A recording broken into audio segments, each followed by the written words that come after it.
Hello guys, आपका स्वागत है हमारे यूट्यूब चैनल स्टडी 15 पर। तो आज हम करने वाले हैं दोबारा से टॉप 40 क्वेश्चंस भारत के संवैधानिक विकास से रिलेटेड। इससे पहले हम टॉप 80 क्वेश्चंस कर चुके हैं।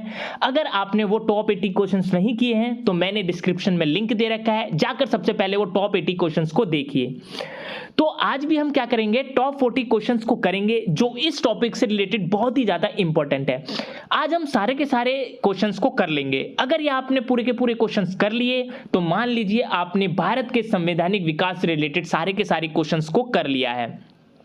तो देरी ना करते हुए चलिए शुरुआत करते हैं आज के पहले क्वेश्चन के साथ। तो आज का पहला क्वेश्चन है, प्रांतीय सरकारों का गठन निम्नलिखित में से किस अधिनियम के तहत किया गया। बहुत ही ज्यादा इंपॉर्टेंट क्वेश्चन है एग्जाम पॉइंट ऑफ व्यू से कि जो हमारी प्रांतीय सरकारों का जो गठन किया गया था वो किस अधिनियम के तहत किया गया था।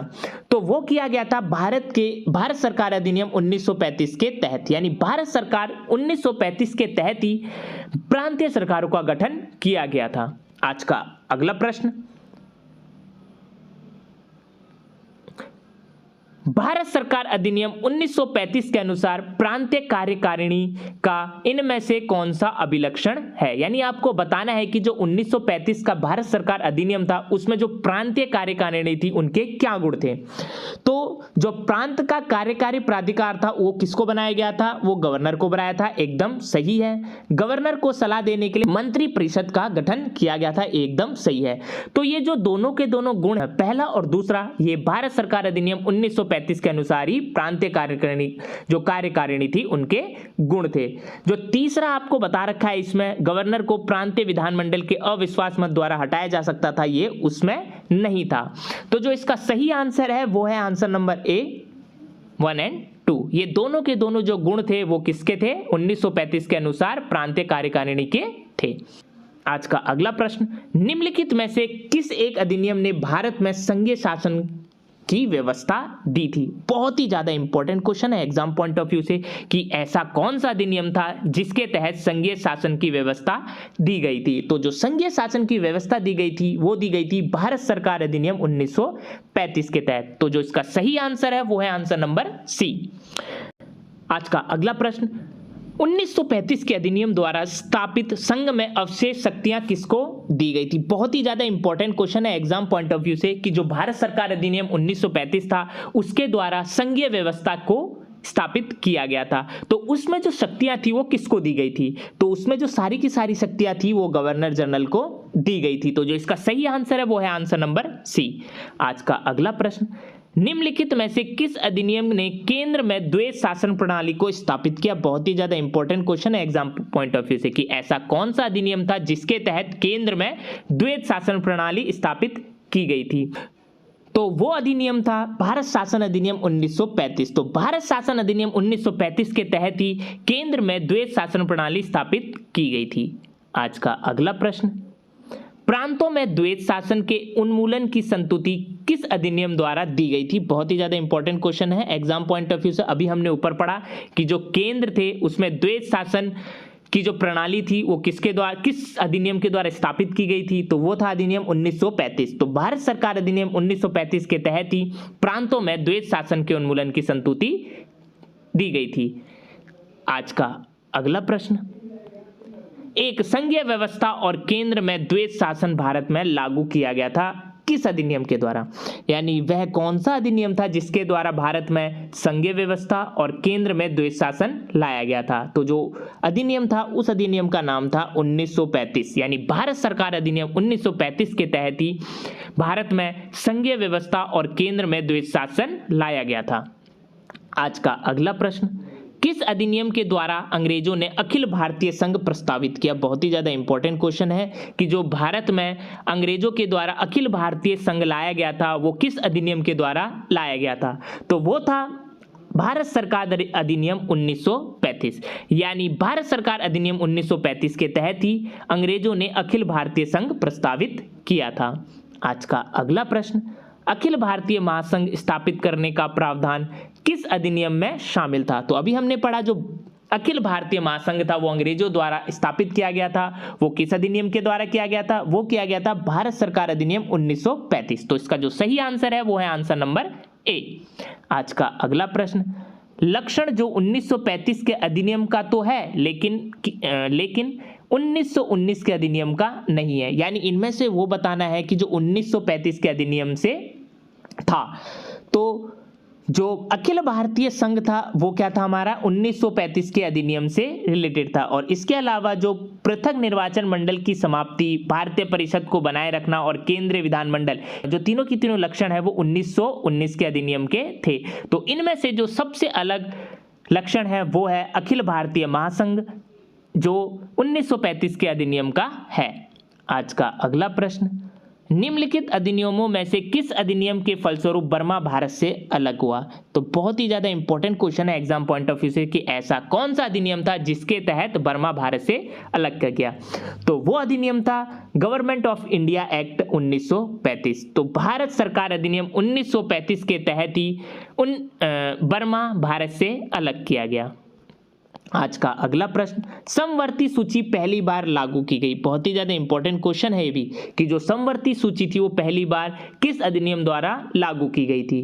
तो समवर्ती सूची भारत सरकार अधिनियम 1935 द्वारा लागू की गई थी। तो जो इसका सही आंसर है वो है आंसर नंबर बी, भारत सरकार अधिनियम 1935। आज का अगला प्रश्न, भारत के संविधान में केंद्र और राज्यों के बीच किया गया शक्तियों का विभाजन किसमें उल्लेखित योजना पर आधारित है? बहुत ही ज्यादा इंपॉर्टेंट क्वेश्चन है कि भारत के संविधान में केंद्र और राज्यों के बीच में शक्तियों का विभाजन किया गया है। तो ये जो शक्तियों का विभाजन था वो किस अधिनियम के तहत लाया गया? तो उस अधिनियम का नाम था भारत सरकार अधिनियम 1935। तो भारत सरकार अधिनियम 1935 के तहत ही केंद्र और राज्यों के बीच शक्तियों का विभाजन किया गया था। आज का अगला प्रश्न, भारत के वर्तमान संविधान में केंद्र और राज्यों के बीच विधायिनी शक्तियों का विभाजन कुछ निम्नलिखित मामलों में वही है जो कि 1935 के भारत सरकार अधिनियम के अंतर्गत केंद्र और प्रांतों के बीच था। यानी इनमें से आपको वह मामले बताने हैं जो सीधा 1935 के भारत सरकार अधिनियम से सीधे वर्तमान के भारत संविधान में है। तो वो मामले हैं, यदि तीनों विषयों सूचियों में अगर कोई भी मामला ऐसा आता है कि जिसमें कोई अतिव्याप्ति हो, तो हम क्या करते हैं, जो केंद्र होता है उसको हम अधिक मान्यता देते हैं। तो ये मामला सीधा 1935 के भारत सरकार अधिनियम से वर्तमान के भारत सरकार अधिनियम में भी लाया गया है। यदि समवर्ती क्षेत्र में कोई प्रतिकूलता हो तो दोनों में से केंद्रीय विधि, प्रांतीय विधि अथवा राज्य विधि से ऊपर मानी जाती है। यदि अगर तीनों क्षेत्र में कोई भी अगर हम किसी भी चीज पर फंस जाते हैं तो इसमें जो केंद्रीय होता है, जो केंद्र शासन होता है, उसे ज्यादा मान्यता दी जाती है। तो ये उसी से रिलेटेड है। ये दोनों के जो दोनों मामले हैं वो डायरेक्ट 1935 के भारत सरकार अधिनियम से भारत के वर्तमान संविधान में लाए गए हैं। तो जो इसका सही आंसर है वो है आंसर नंबर बी। आज का अगला प्रश्न, गवर्नमेंट ऑफ इंडिया एक्ट 1935 को किसने दासता का एक नया अधिकार पत्र कहा था? बहुत ही ज्यादा इंपॉर्टेंट क्वेश्चन है कि जो भारत सरकार अधिनियम 1935 का, उसको किसने दासता का नया अधिकार पत्र कहा था? तो दासता का एक नया अधिकार पत्र कहलाने वाले थे भारत के प्रथम प्रधानमंत्री पंडित जवाहरलाल नेहरू जी। तो जो इसका सही आंसर है वो है आंसर नंबर बी। आज का अगला प्रश्न, किस संवैधानिक अधिनियम में प्रस्तावना नहीं थी? बहुत ही ज्यादा इंपॉर्टेंट क्वेश्चन है कि ऐसा कौन सा संवैधानिक अधिनियम था जिसमें प्रस्तावना थी ही नहीं? तो वो था भारत सरकार अधिनियम 1935। तो भारत सरकार अधिनियम 1935 में कोई भी प्रस्तावना नहीं थी। आज का अगला प्रश्न, भारत सरकार अधिनियम 1935 के अंतर्गत कितने गवर्नर्स के प्रांत व मुख्य कमिश्नर के प्रांत मिलकर ब्रिटिश भारत का निर्माण करते थे? बहुत ही ज्यादा इंपॉर्टेंट क्वेश्चन है कि जब भारत सरकार अधिनियम 1935 था उसमें कितने गवर्नर्स के प्रांत और मुख्य कमिश्नर के प्रांत जो थे वो मिलकर एक ब्रिटिश भारत सरकार का निर्माण कर रहे थे। तो वो थे हमारे 11 गवर्नर्स के प्रांत और 7 मुख्य कमिश्नर के प्रांत। तो जो इसका सही आंसर है वो है आंसर नंबर बी। आज का अगला प्रश्न, भारत सरकार अधिनियम के अधीन एक संरक्षण न्यायालय का गठन किया गया था, वो क्या कहलाता था? तो बहुत ही ज्यादा इंपॉर्टेंट क्वेश्चन है कि जो भारत सरकार अधिनियम के अधीन एक संरक्षक न्यायालय आया था उसको हम क्या कहते थे? तो उसे कहा जाता था संघीय न्यायालय। तो जो इसका सही आंसर है वो है आंसर नंबर डी। आज का अगला प्रश्न, निम्नलिखित में से किस एक अधिनियम द्वारा भारत सरकार में संघीय न्यायालय की स्थापना की गई थी? तो ये भी बहुत ज़्यादा इंपॉर्टेंट क्वेश्चन है एग्जाम पॉइंट ऑफ व्यू से कि किस अधिनियम के द्वारा भारत में संघीय न्यायालय की स्थापना की गई थी। तो संघीय न्यायालय की स्थापना की थी भारत सरकार अधिनियम 1935। तो इनमें से जो सही आंसर है वो है आंसर नंबर डी, क्योंकि भारत सरकार अधिनियम 1935 के तहत ही भारत में संघीय न्यायालय की स्थापना की गई थी। आज का अगला प्रश्न, औपनिवेशिक भारत में एक संघीय अदालत की स्थापना किस अधिनियम के अंतर्गत की गई थी। तो अभी हमने पढ़ा कि भारत में संघीय न्यायालय की स्थापना की गई थी भारत सरकार अधिनियम 1935 के तहत। तो उस अधिनियम का नाम था 1935। तो इसी अधिनियम के तहत भारत में एक संघीय अदालत की स्थापना की गई थी। आज का अगला प्रश्न, भारत शासन अधिनियम 1935 के तहत किस वर्ष भारत में संघीय न्यायालय की स्थापना की गई थी। बहुत ही ज़्यादा इंपॉर्टेंट क्वेश्चन है एग्जाम पॉइंट ऑफ व्यू से कि भारत सरकार अधिनियम 1935 के द्वारा भारत में एक संघीय अदालत की स्थापना की गई थी। तो वह कब की गई थी, तो वो की गई थी 1 अक्टूबर 1937। तो 1 अक्टूबर 1937 के दिन भारत में संघीय न्यायालय की स्थापना की गई थी। और ये किस अधिनियम के द्वारा की गई थी, तो वो की गई थी भारत सरकार अधिनियम 1935 के तहत। आज का अगला प्रश्न, ब्रिटिश भारत में संघीय न्यायालय के विषय में जो कथन सत्य है वह कौन सा है। आपको इनमें से बताना है कि जो संघीय न्यायालय था जो भारत सरकार 1935 के अधिनियम के द्वारा लाया गया था, तो उसमें से इसके विषय में कौन सा कथन सत्य है। तो वह कथन है प्रीवी काउंसिल में अपील की जा सकती थी। तो जो इसका सही आंसर है वो है आंसर नंबर बी। आज का अगला प्रश्न, भारत के संविधान में केंद्र और राज्यों के बीच किए गए शक्तियों का विभाजन इनमें से किसमें उल्लेखित योजना पर आधारित है। ये अभी हमने सारे के सारे 1935 से रिलेटेड जितने भी क्वेश्चंस थे हमने ऊपर कर लिए थे। तो उन्हीं में से एक और क्वेश्चन आ गया है कि जो केंद्र और राज्यों के बीच में शक्तियों का विभाजन किया गया था वो किस योजना के तहत किया गया था। तो उस योजना का नाम था भारत सरकार अधिनियम 1935। तो भारत सरकार अधिनियम 1935 के तहत ही केंद्र और राज्यों के बीच शक्तियों का विभाजन किया गया था। आज का अगला प्रश्न, 1935 के अधिनियम के तहत कराए गए विधानसभा चुनाव में किस राज्य में कांग्रेस ने पूर्ण बहुमत नहीं प्राप्त की थी। तो जो 1935 के अधिनियम के तहत विधानसभा चुनाव कराए गए थे, तो कांग्रेस थी उसने पूर्ण बहुमत प्राप्त नहीं की थी। उस राज्य का नाम था बंगाल। बंगाल में ही कांग्रेस ने पूर्ण बहुमत प्राप्त नहीं की थी। वो भी कौन से चुनाव में, विधानसभा चुनाव में। वो किसके तहत कराए गए थे, 1935 के अधिनियम के तहत। आज का अगला प्रश्न, ब्रिटिश भारत के निम्नलिखित प्रांतों पर विचार कीजिए और उन प्रांतों को पहचानिए जहां 1937 में भारतीय राष्ट्रीय कांग्रेस का मंत्रिमंडल नहीं बना था। तो ऐसा कौन सा प्रांत था जहां पर राष्ट्रीय कांग्रेस का मंत्रिमंडल नहीं था। वह दोनों प्रांतों का नाम था बंगाल और पंजाब। तो बंगाल और पंजाब ये दोनों ऐसे प्रांत थे जहां पर भारतीय राष्ट्रीय कांग्रेस का मंत्रिमंडल नहीं बना था। तो जो इसका सही आंसर है वो है answer number B, Punjab and Bengal. आज का अगला प्रश्न, बैंकिंग विनिमय अधिनियम 1934 के तहत 1935 में रिजर्व बैंक की स्थापना कितने रुपए की पूंजी के साथ की गई थी। बहुत ही ज्यादा इंपॉर्टेंट क्वेश्चन है कि जो बैंकिंग विनिमय अधिनियम 1934 था उसके तहत 1935 में रिजर्व बैंक की स्थापना की थी। तो उस समय कितनी पूंजी के साथ रिजर्व बैंक की स्थापना की गई थी, तो वो की गई थी 5 करोड़। तो जो इसका सही आंसर है वो है आंसर नंबर बी, 5 करोड़। आज का अगला प्रश्न, भारतीय संविधान की रचना में निम्नलिखित में से किसके सर्वाधिक गंभीर प्रभाव छोड़ा है। तो बहुत ही ज्यादा इंपॉर्टेंट क्वेश्चन है कि जो भारतीय संविधान बना था उसमें किसने सबसे ज्यादा प्रभाव छोड़ा है।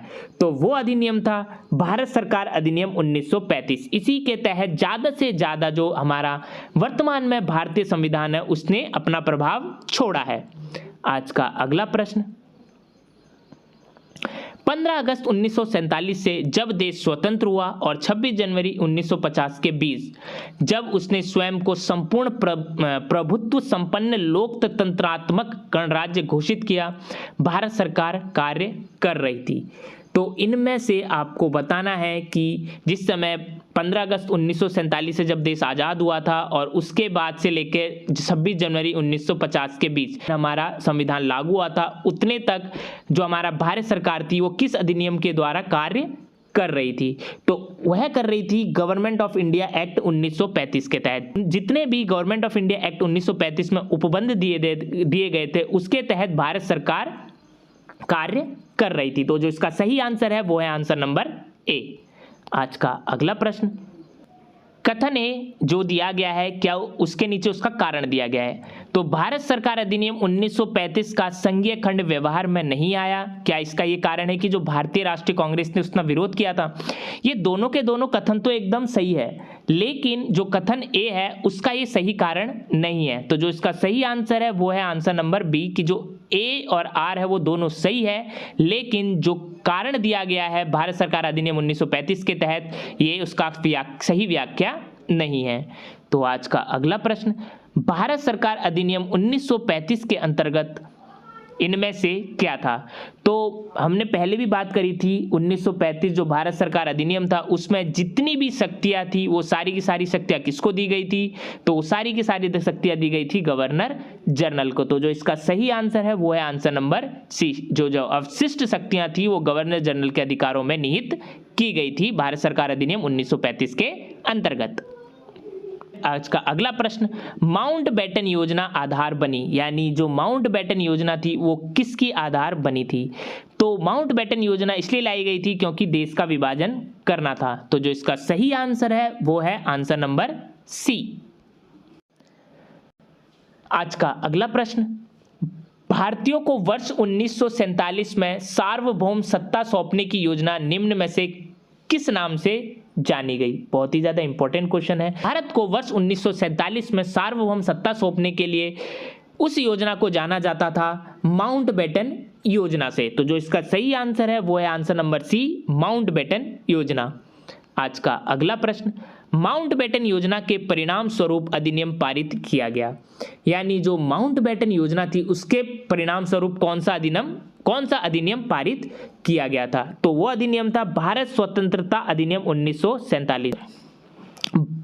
तो माउंटबेटन योजना के परिणाम स्वरूप भारत स्वतंत्रता अधिनियम 1947 पारित किया गया था। आज का अगला प्रश्न, भारत को अधिकार क्षेत्र का दर्जा किस तारीख को मिला था? बहुत ही ज्यादा इंपॉर्टेंट क्वेश्चन है कि जो भारत को अधिकार क्षेत्र 15 अगस्त 1947 के तहत दिया गया था। तो जो इसका सही आंसर है वो है आंसर नंबर बी। आज का अगला प्रश्न, भारत को स्वतंत्रता मिली, यानी भारत को किस के द्वारा स्वतंत्रता मिली थी? तो भारत को मिली थी भारतीय स्वतंत्रता अधिनियम 1947 के द्वारा। तो जो इसका सही आंसर है वो है आंसर नंबर डी। आज का अगला प्रश्न, ब्रिटिश संसद ने भारतीय स्वतंत्रता अधिनियम कब पारित किया? बहुत ही ज्यादा इंपॉर्टेंट क्वेश्चन है एग्जाम पॉइंट ऑफ व्यू से कि जो भारत स्वतंत्रता अधिनियम था वो कब पारित किया गया। तो जो ब्रिटिश संसद में जो भारतीय स्वतंत्रता अधिनियम था वो पारित किया गया था जुलाई 1947 में। तो जो इसका सही आंसर है वो है आंसर नंबर सी। आज का अगला प्रश्न, भारतीय स्वतंत्रता अधिनियम 1947 क्रियान्वित हुआ, यानी जो भारतीय स्वतंत्रता अधिनियम था उसको कब पारित किया गया था? तो वह डेट थी जुलाई 18, 1947। जुलाई 18, 1947 को ही भारतीय स्वतंत्रता अधिनियम 1947 क्रियान्वित हुआ। आज का अगला प्रश्न, निम्नांकित में से कौन सा बिंदु भारतीय स्वाधीनता अधिनियम 1947 का भाग नहीं था? आपको बताना है कि इनमें से कौन सा एक ऐसा कारण है जो भारतीय स्वतंत्रता अधिनियम 1937 से रिलेटेड नहीं था। तो वो था देशी रियासतों में लोकतांत्रिक संस्थाओं को लागू किया जाना, यानी ये जो अंतिम यानी जो ये डी ऑप्शन है, देशी रियासतों में लोकतांत्रिक संस्थाओं को लागू करना, ये भारत स्वतंत्रता अधिनियम 1947 का भाग नहीं था। इससे रिलेटेड जो भारतीय स्वाधीनता अधिनियम 1947 के भाग थे वो थे भारत और पाकिस्तान दो स्वतंत्र राज्य होंगे, ये उसमें बताया गया था। भारत सम्राट शब्द शासन शैली और उपाधियों से हटा दिया जाएगा, ये भी उसमें था। भारत सचिव और भारत कार्यालय के कार्य समाप्त होंगे, ये तीनों के तीनों 1947 के भारतीय स्वतंत्रता अधिनियम में थे। तो जो नहीं था वो था देशी रियासतों में लोकतांत्रिक संस्थाओं को लागू किया जाना। आज का अगला प्रश्न, स्वतंत्र भारत के प्रथम गवर्नर जनरल कौन थे? तो बहुत ही ज़्यादा इंपॉर्टेंट क्वेश्चन है कि जो स्वतंत्र भारत के प्रथम गवर्नर जनरल थे उनका नाम था सी राजगोपालाचारी। तो सी राजगोपालाचारी ही स्वतंत्र भारत के प्रथम गवर्नर जनरल थे। आज का अगला प्रश्न, भारत के प्रथम भारतीय गवर्नर जनरल कौन थे? तो भारत के जो प्रथम भारतीय गवर्नर जनरल थे वो थे सी राजगोपालाचारी। तो जो इसका सही आंसर है वो है आंसर नंबर बी। आज का अगला प्रश्न, भारत का अंतिम गवर्नर जनरल कौन था? तो भारत का जो अंतिम गवर्नर जनरल था वो थे सी राजगोपालाचारी, क्योंकि इनके बाद इस पद को भी भारत सरकार ने हटा दिया था। आज का अगला प्रश्न, सूची 1 को सूची 2 के साथ सुमेलित करें और नीचे दिए गए कोडों से सही उत्तर का चयन कीजिए। यानी हमें क्या करना है, सूची 1 को सूची 2 से मिलान करना है।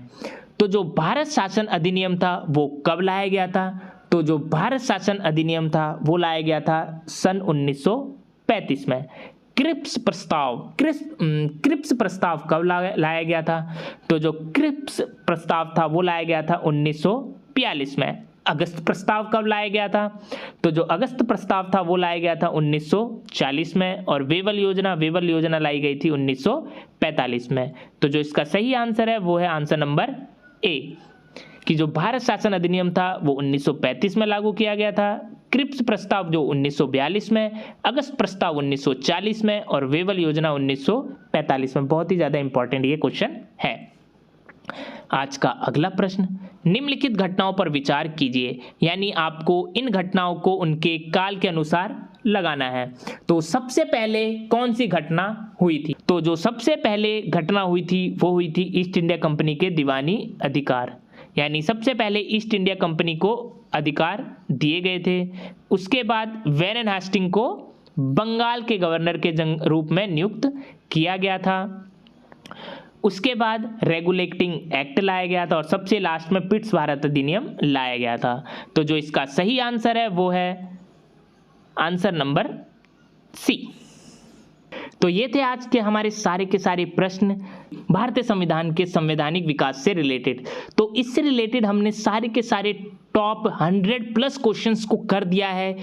मैं आशा करता हूं कि आपको ये सारे के सारे क्वेश्चंस अच्छी तरह से समझ में आए होंगे। अगर ये आपने सारे के सारे क्वेश्चंस कर लिए तो इसका मतलब आपने क्या किया है, इस टॉपिक से रिलेटेड सारे के सारे क्वेश्चंस को सॉल्व कर लिया है और इससे बाहर कोई भी क्वेश्चन नहीं पूछा जाएगा। तो अगर आपको ये वीडियो अच्छी लगी तो हमारे चैनल को सब्सक्राइब करिए और लाइक के बटन को दबाइए।